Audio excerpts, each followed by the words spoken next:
For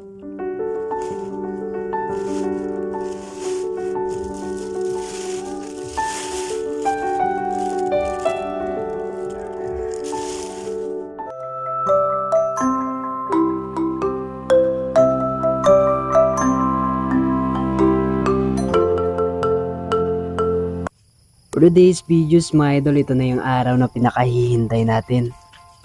Tayo po ngayon ay mag-harvest ng mani. Kasi binisita natin nung nakaraan yung pananim natin. Marami ng kain ng daga kaya harvestin na lang natin, baka maubos pa nila. Sa ating video ngayon mga idol, meron tayong kasama. Kasama ko yung girlfriend ko kasi wala naman siyang trabaho ngayon, kaya niyaya ko siya na pumunta sa amin at sumama sa pag-harvest ng mani.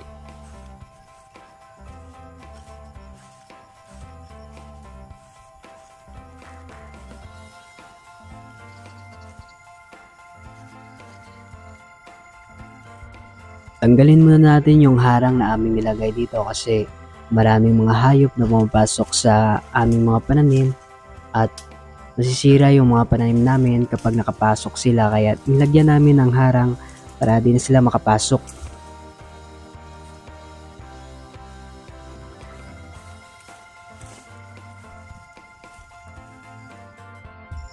Yun po, at nandito na tayo sa aming pananim. Maliit lang po yung area ng mani natin kaya di masyadong marami yung ma-harvest natin ngayon. Tingnan na lang natin kung maraming laman, kung maraming bunga. Kaya wag na natin itong patagalin at tayo po ay magsisimula ng mag-harvest ng mani. Ito yung unang bunot natin mga idol, tingnan nyo po. Marami naman pong laman kaya marami-rami rin siguro yung ma-harvest natin ngayon. Tingnan na lang natin. Ganito lang po kasimpleng mag-harvest ng mani mga idol. Kailangan mo pong bunutin yung puno tsaka makikita mo yung mga laman niya. So, ganyan lang po kasimple. Simula po sa pagtanim ng mani, kailangan natin mag-antay ng 4 na buwan bago ito harvestin. Ganyan po kadami yung laman. Ito pong mga mani namin, hindi po namin ito binibenta. Ito po ay binibigay lang namin sa aming mga pamilya, kakilala at kaibigan.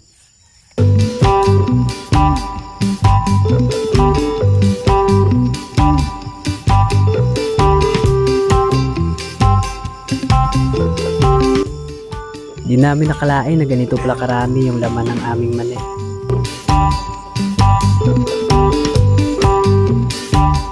Sinama ko talaga tong girlfriend ko kasi sobrang lakas niya. Dahil first time niya rin itong mag-harvest ng mani kaya sobrang saya niya. Lalo na kapag maraming bunga, may enjoy mo talaga yung pag-harvest ng mani. Mawawala talaga yung pagod mo kapag ganito karami yung laman ng mani na yung hinaharvest.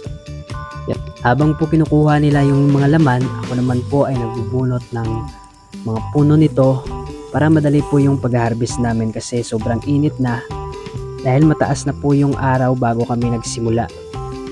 Maraming salamat nga po pala sa aking kapatid na tumulong sa pag-harvest dahil wala naman siyang klase, kaya niyaya ko na rin siya na tumulong sa pag-harvest ng mani. Ito pa lang po yung nakukuha natin habang patuloy pa po tayong kumukuha or nag-harvest ng mani.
Madami-dami na rin yung nakain ng mga daga mga idol. Oh. Kung hindi natin to agad harvestin, sigurado marami pa rin to. Kaya kailangan talaga tong harvestin natin lahat para meron pang maiwan sa atin.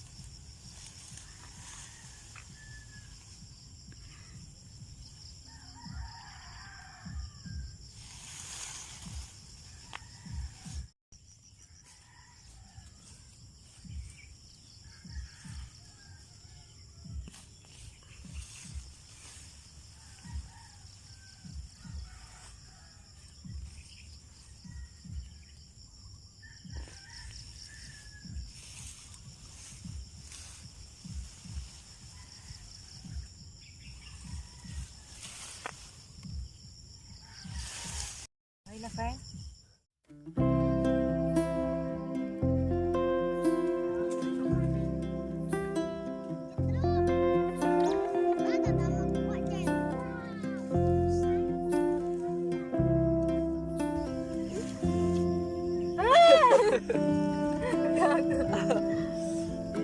Get! Oh. Sablay! Sablay! Guys! Cut! Uy, di nang loob.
Ano kung na?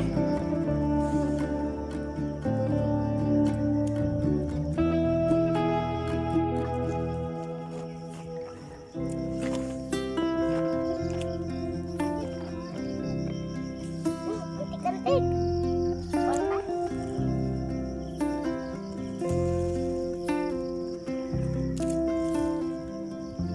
Bukuan mo mga pati oy.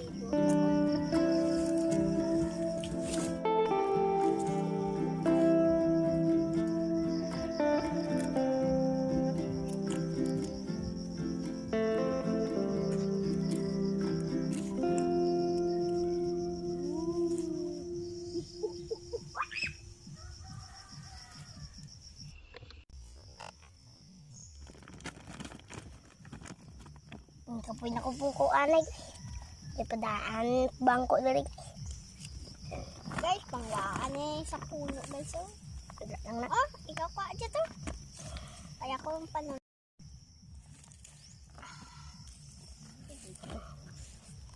Gotta get this.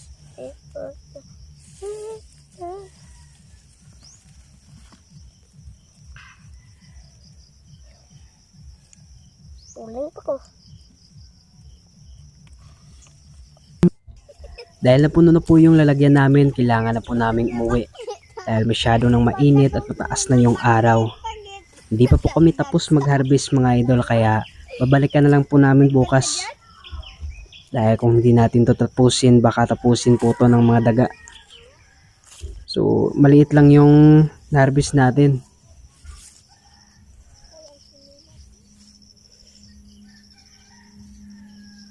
Kailangan na talaga nating umuwi dahil nagmamadali na yung dalawang umuwi kasi nagugutom na. Kaya pinagbigyan na lang natin na umuwi na tayo. Bukas na lang natin babalikan yung naiwan.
Tama na kagulang.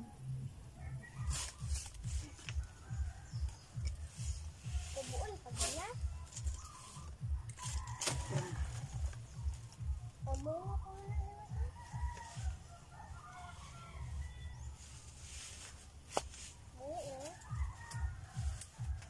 Ipusto na.